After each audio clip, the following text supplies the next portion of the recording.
Comme la majorité de la population québécoise habite à proximité d'un lac, d'une rivière ou du fleuve Saint-Laurent, cela signifie qu'un grand nombre de municipalités est exposé aux inondations. Il est donc important de bien les comprendre.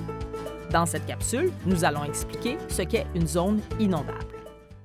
Une zone inondable est un territoire susceptible d'être inondé par les eaux d'une rivière, d'un océan ou d'un lac lors d'une crue importante. À l'échelle québécoise, différents secteurs ont été cartographiés afin d'établir les zones inondables. Ce sont les tronçons rouges que tu vois sur la carte. Il est important de préciser que ces cartes ne prennent en compte que les inondations fluviales, c'est-à-dire celles causées par des crues de lacs ou de rivières.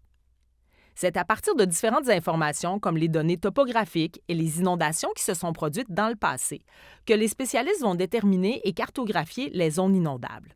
Ces cartes sont particulièrement utiles pour les municipalités. En effet, en indiquant sur une carte où l'eau pourrait se rendre selon l'importance d'une inondation, les municipalités sont en mesure d'identifier si des bâtiments seront isolés ou des routes impraticables et ainsi mettre en place des plans d'urgence adaptés en cas d'inondation. Pour comprendre une carte de zone inondable, il est important de lire la légende. Ici, on voit un secteur en bordure d'une rivière. On voit que la ligne noire, avec des petits traits verticaux, délimite la zone d'inondation qui a 50 % de probabilité d'être inondée chaque année. Cette zone est la zone inondable 0-2 ans et est en jaune sur la carte. Cette zone sera entièrement inondée en moyenne tous les 2 ans. L'inondation couvrira minimalement la zone 0-2 ans, mais pourra s'étendre bien au-delà de cette zone. Si l'inondation est plus importante, alors c'est la ligne noire plus large qui délimite la zone d'inondation qui correspond à la zone inondable 0-20 ans, qui a une probabilité de 5 % d'être inondée chaque année. Cette zone correspond à la zone jaune plus la zone orange sur la carte. Cette zone sera entièrement inondée en moyenne tous les 20 ans. L'inondation couvrira minimalement la zone 0-20 ans, mais pourra s'étendre bien au-delà de cette zone. Finalement, la ligne noire plus mince délimite la zone d'inondation qui correspond à la zone 0-100 ans. La probabilité que cette zone soit inondée chaque année est de 1 %. Elle sera inondée en moyenne tous les 100 ans.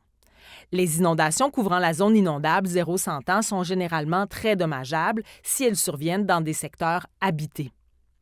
En effet, dans l'exemple présenté, une inondation couvrant la zone inondable 0-100 ans implique que les zones jaunes, oranges et rouges seront inondées. Bref, il va y avoir de l'eau sur une grande superficie, donc tout ce qui est en bleu ici sera inondé.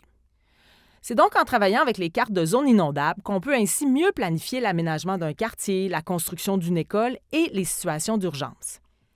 Imagine un quartier où toutes les routes et tous les bâtiments sont accessibles. S'il y a une inondation mineure, quelques bâtiments ici et là sont inondés, mais demeurent accessibles. S'il y a une inondation majeure, alors on voit que certaines routes deviennent impraticables à cause des trop grandes accumulations d'eau et que certaines maisons seront accessibles, mais inondées.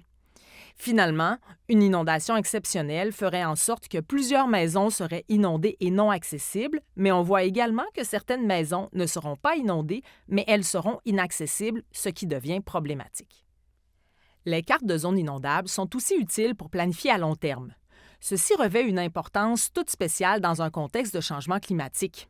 L'aménagement du territoire, la construction de digues ou de différentes infrastructures urbaines peuvent avoir un impact majeur sur l'étendue des zones inondables et les risques associés. Toutefois, même si on peut construire un ouvrage de protection comme une digue pour protéger les bâtiments et les infrastructures, nous ne sommes pas à l'abri d'un bris, comme cela s'est produit à Sainte-Marthe-sur-le-Lac en avril 2019 lorsque la digue a cédé, ce qui a forcé l'évacuation de 6 000 personnes. Maintenant que tu en sais un peu plus sur les zones inondables, si tu étais responsable de l'aménagement d'une ville, pourquoi crois-tu qu'il serait important de consulter des cartes de zones inondables?